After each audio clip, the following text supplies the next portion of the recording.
6 காண்டங்களால் 7 கண்டங்களை வென்றவன் கம்பன். 1000 அம்புகள் செலுத்தி அரக்கர் குலம் அழித்தான் ராமன். 1000 அம்புகள் செலுத்தி அரக்கர் குலம் அழித்தான் ராமன். அவன் புகழை எடுத்தாணி என்னும் ஓர் அம்பினால் எழுதி உலகையே வென்றான் கம்பன். மனிதகுல பசிக்காக பாத்திரங்களை சமைத்தவன். மனிதகுல பசிக்காக பாத்திரங்களை சமைத்தவன். சமைத்ததையெல்லாம் பனை ஓலையில் பரிமாறியவன். அவன் ஓலையில் எழுதியதையெல்லாம் தமிழர்களின் மூளைகளில் எழுதியவை கம்பன் கழகங்கள்.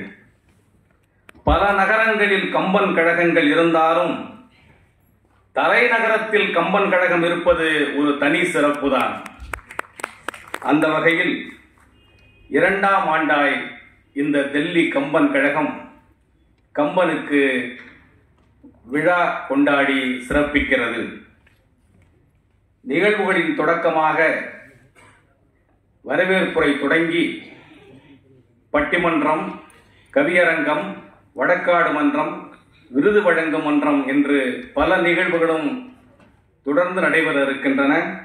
முதலில் தில்லி கம்பன் கழகத்தினுடைய செயலாளர், தொடுகிற காரியங்களை துலங்க வைப்பவர், ஈடுபடும் செயல்களில் பாடுபட்டு வெல்பவர் திரு SP முத்துவேல் அவர்களை அன்புடன் வரவேற்பு நிகழ்த்த அழைக்கின்றேன்.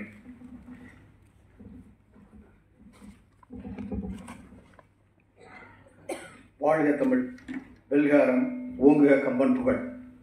அனைவருக்கும் எனது பணிவான வணக்கம்.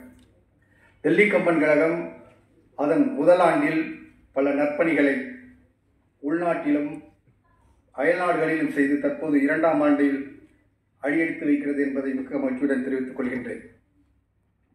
சொற்சுவையும் பொருட்சுவையும் நிறைந்த பாடல்களால் பெரும் காப்பியத்திற்குரிய இலக்கணங்களுடன் கம்பராமாயணம் என்ற மகத்தான காப்பியத்தை வடித்த கவிச்சக்கரவர்த்தி கம்பர் அதை அனைவரும் ஏற்றுக்கொண்ட பிறகுதான் அரங்கேற்றம் செய்தார் என்பது அதன் உன்னத சிறப்பு.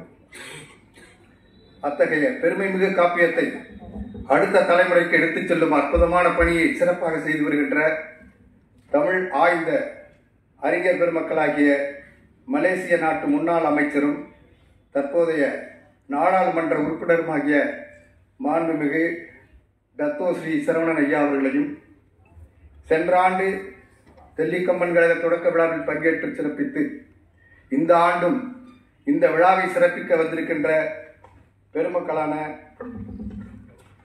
உலகறிந்த தமிழ் அறிஞர் கம்பபாரதி தவ வாழ்க்கை வாழ்கின்ற திருமிகு இலங்கை ஜெயராஜ் ஐயா அவர்களையும்,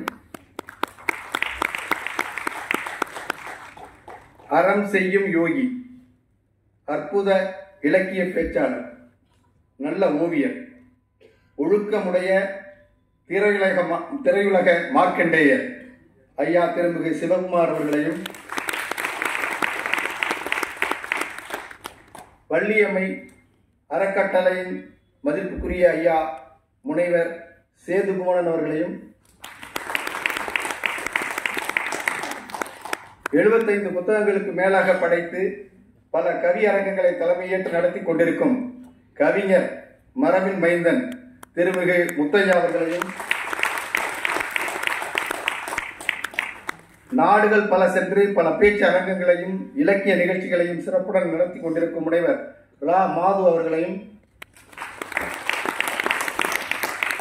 தனது ஊக்கமளிக்கும் பேச்சுக்களால் பல ஆயிரம் இளைஞர்களின் சிந்தனைகளை தூண்டும் அரிய செயலை செய்து கொண்டிருக்கின்ற முனைவர் பர்வீன் சுல்தான் அவர்களையும், புதுக்கோட்டை கம்பன் கழக தூண்களில் ஒன்றாகவும் நல்ல பேச்சு திறனும் கொண்ட பைந்தமிழ் செல்வி புதுகை சா பாரதி அவர்களையும், தினமணியின் ஆசிரியர் திரு வைத்தியநாதன் ஐயா அவர்களையும் இவ்வாண்டும் வரவேற்கும் பாக்கியம் பெற்றதற்கு இறைவனுக்கு நன்றி.